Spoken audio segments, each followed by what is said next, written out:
नमस्कार और स्वागत है एक बार फिर आपका हमारे चैनल में जिसका नाम है ऑल एग्जाम ट्रिक्स। और आज हम बात करने वाले हैं पॉलिटी लेक्चर की।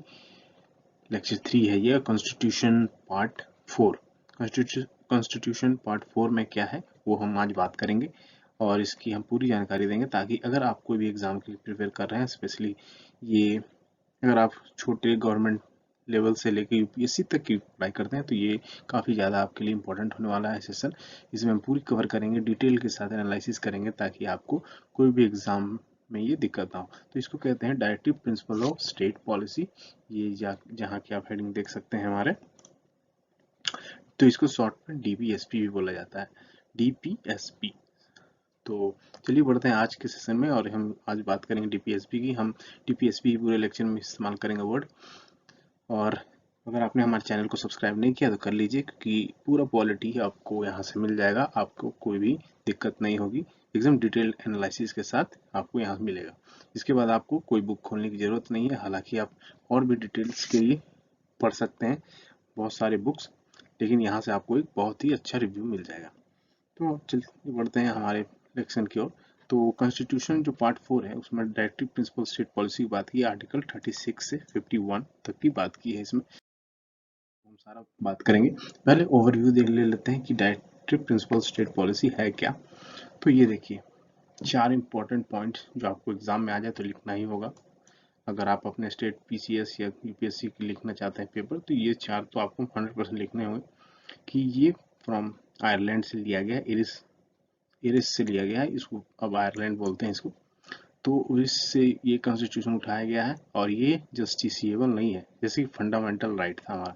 आप जैसे फंडामेंटल राइट हमारा जस्टिसिएबल था, can be enforce by court of law से वो इन्फोर्स किया जा सकता था, लेकिन ये जस्टिसिएबल नहीं है। फंडामेंटल राइट वहाँ तक की था। देखिए एक बहुत बड़ा डिफरेंस है डीपीएसपी और फंडामेंटल राइट्स में।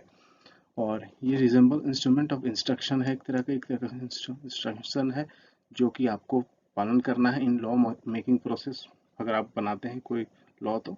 और ये वेलफेयर ऑफ द स्टेट के लिए बनाया गया है, जो कि उसका ड्यूटी होता है इसको पालन करना।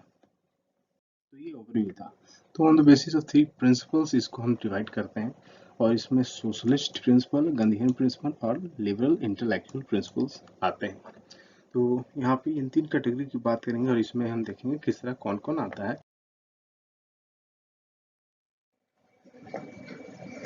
पहले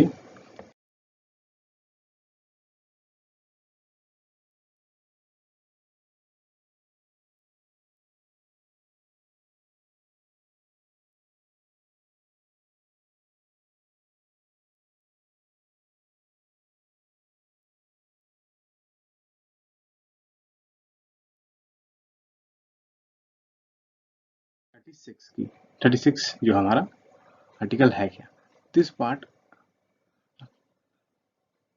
ये एक डेफिनेशन देता है जो स्टेट को बताता है मीनिंग ऑफ द पार्ट 3, जो कि हमारा, जो हमने पार्ट 3 में स्टेट की डेफिनेशन पढ़ी थी, सेम एक तरह का मीनिंग है, वही है, और स्टेट को डिफाइन करता है ये पार्ट 3 में जो हमने किया था। 36 में डेफिनेशन है, इतना याद रखिए, इसको डेफिनेशन बोलते हैं। डेफिनेशन आप याद रख लीजिएगा पार्ट 6 में।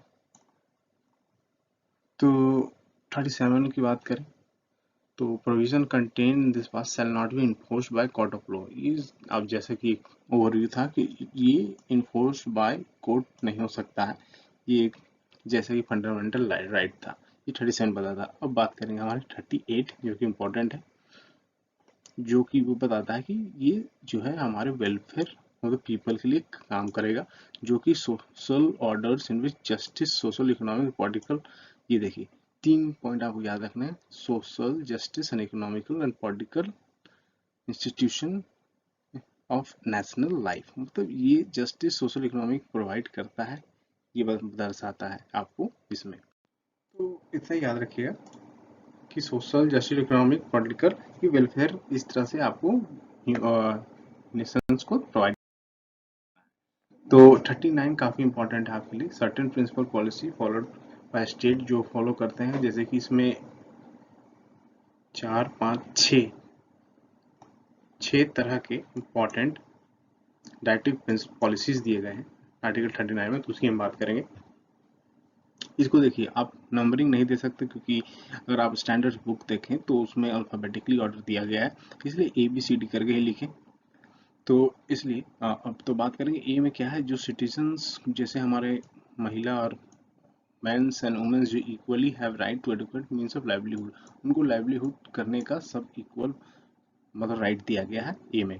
बी में अगर बात करें तो ownership control material resources of the community. देखिए, अगर किसी कम्युनिटी के पास मटेरियल रिसोर्सेज है तो उसको सभी तक पहुंचाने का जिम्मेवारी बनता है, ये बोलता है। सी की बात करें तो operation of economic system does not result in concentration of wealth. देखिए, कंसंट्रेशन ऑफ वेल्थ, ये अगर मान लीजिए किसी के पास बहुत ज़्यादा वेल्थ कंसंट्रेशन, तो इस तरह नहीं होना चाहिए। आप इसको डिस्ट्रीब्यूशन प्रोडक्शन के लिए मतलब दूसरे में भी कर सकते हैं, तो कंसंट्रेशन वेल्थ नहीं कर सकते इसके अनुसार।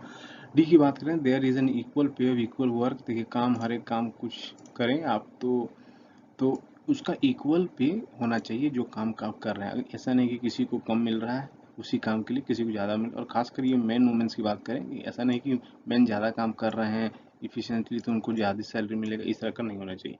फिर अगली बात करें ई की, तो वो हेल्थ स्ट्रेंथ ऑफ वर्कर्स से रिलेटेड करता है। और tender of age childrens are not abuse. Children को वर्क में कोई मतलब एक तरह से उसमें अब्यूज ना करे, उनका कुछ शोषण ना करे, इसकी प्रावधान दी गई है। फिर एफ में बात करें, childrens are given opportunities and facility to develop health manner. जो उनके कंडीशन हेल्थ सुधारने की बात की गई है। और freedom and dignity that childhood and youth are protected exploitation. हाँ, उनके साथ कोई एक्सप्लॉयटेशन ना हो, उनकी बात की गई एफ में। तो इस 39 इसलिए 6 पॉइंट आपको मेंस में अगर आए तो तो 39 ए भी अब ऐड हुआ। तो इसके अंतर्गत क्या बोला गया है ये आपको देखना है। The states secure operation of the legal system promote justice basis of equal opportunity. देखिए, जस्टिस ये प्रोवाइड करेगा इक्वल बेसिस अपॉर्चुनिटी पे। फ्री लीगल एड, जैसे कोई गरीब आदमी है तो उसको उसके पास लॉयर हायर करने का नहीं है तो उसको इंसाफ कैसे मिलेगा, तो उसको government free legal aid provide करेगी इसके अंतर्गत। 40 की बात करें तो 40 काफ़ी इंपॉर्टेंट है आपके एग्जाम पॉइंट ऑफ व्यू के लिए। डायरेक्ट क्वेश्चन पूछता है कि 40 में क्या आ जाता है, पंचायती राज का जो आता है और लोकल गवर्नमेंट की बात की गई है।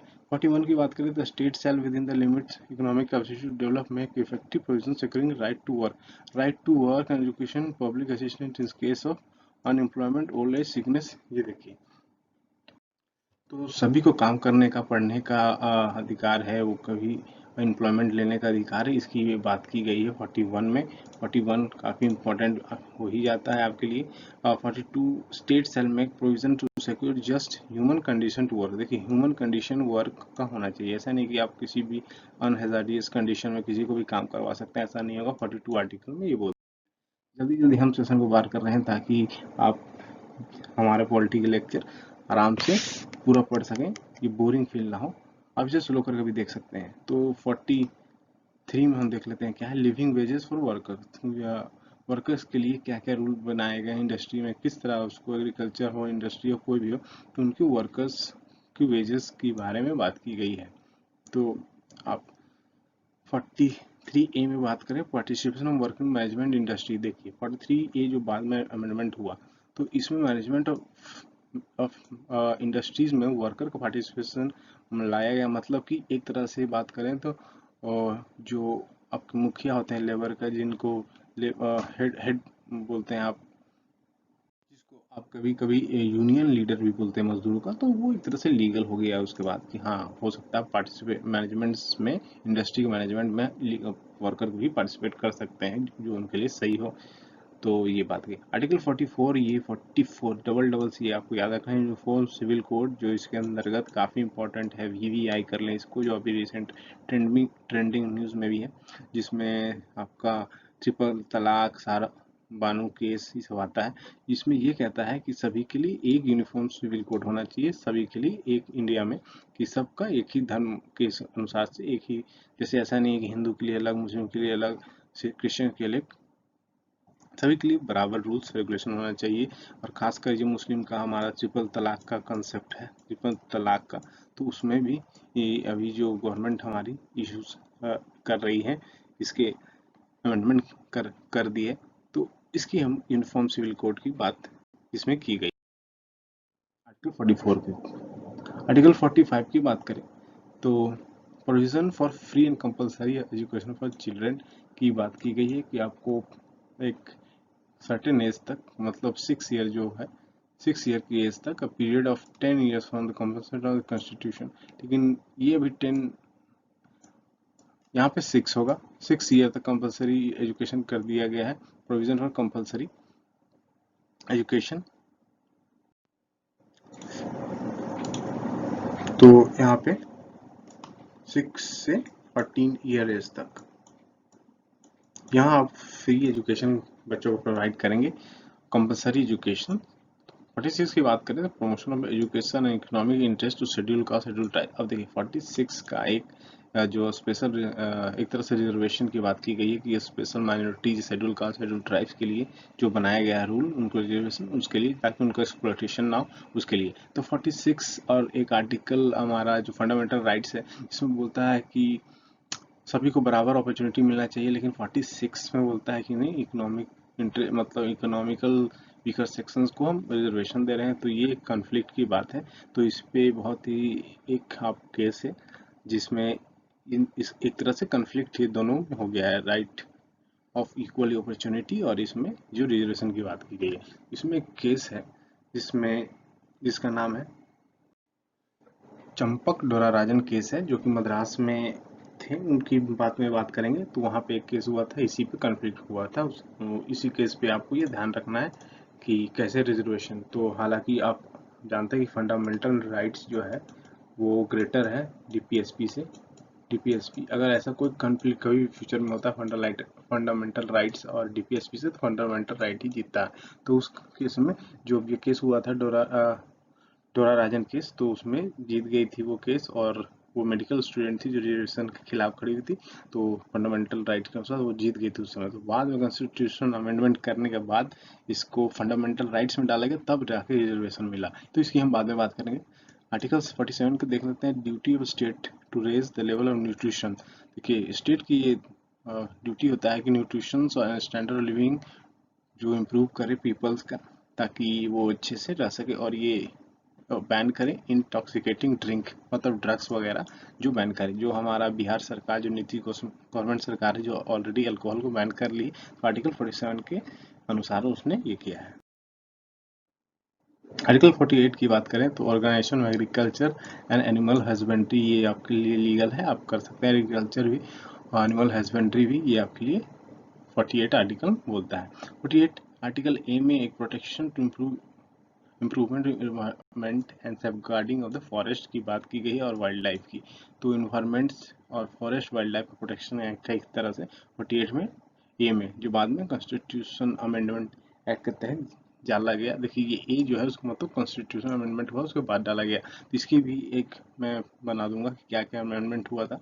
फिर article 49 protection of monuments place and objects of national importance है। ये देखिए 49 में आपको याद रखना है कि नेशनल मॉन्यूमेंट्स जो है हमारे, जो नेशनल इंपॉर्टेंस बिलोंग करते हैं, जैसे बहुत सारे मॉन्यूमेंट्स है, ताजमहल हो, रेड फोर्ट हो, तो इस तरह का प्रोटेक्शन करना है। ये नहीं कि आप उसमें अपने नाम लिख रहे हैं, आप अपने अपने गर्लफ्रेंड का नाम लिख के उसको खुरेद रहे हैं, तो इस तरह नहीं चलेगा, वो एक पनिशेबल ऑफेंस है। आर्टिकल 50 में बात करें तो separation of judiciary from executive. हम देखिए इसका क्या मतलब है। तो जुडिशियरी और एग्जीक्यूटिव को सेपरेट करना जरूरी है, क्योंकि नहीं तो फिर एक ही कोई डोमिनेट कर जाएगा। इसलिए जुडिशियरी और एग्जीक्यूटिव को सेपरेट करने की आर्टिकल 50 में बात की गई है। अगला 51 की बात करें, जो कि लास्ट है, promotion of international peace and security. International में जो पीस और सिक्योरिटी हमारी गवर्नमेंट बनाती है, उसके अंतर्गत आर्टिकल 15 में लिखा गया है कि किसी भी मतलब पीस सिक्योरिटी दूसरे देश के खिलाफ बनाए रखें। Promote international peace and security, ये कहता है मेंटेन जस्ट ऑनरेबल रिलेशन, तो अच्छा रिलेशन बना कर रखिए आप। Foster respect for international law, अगर कोई है तो उसका आपको पालन करना है, उसे डिनाई नहीं करना है। Encourage settlement international dispute arbitrary, मतलब कोई इंटरनेशनल डिस्प्यूट चल रहा है तो उसमें आप भागीदारी करके अपना रिस्पेक्ट बढ़ा सकते हैं, ये बात की गई है। तो यही था कुछ हमारे टीपीएसपी, और इसकी और भी जानकारी के लिए आप हमें कमेंट कर सकते हैं, लेकिन बेसिक जो टीपीएसपी यही है। अगले लेक्चर में हम बात करेंगे पार्ट 4A की, जो कि है फंडामेंटल ड्यूटीज़, जो भी एक इम्पॉर्टेंट टॉपिक है आपके लिए, तो उसे देखना ना भूलें और हमारे चैनल को सब्सक्राइब कर दें। धन्यवाद।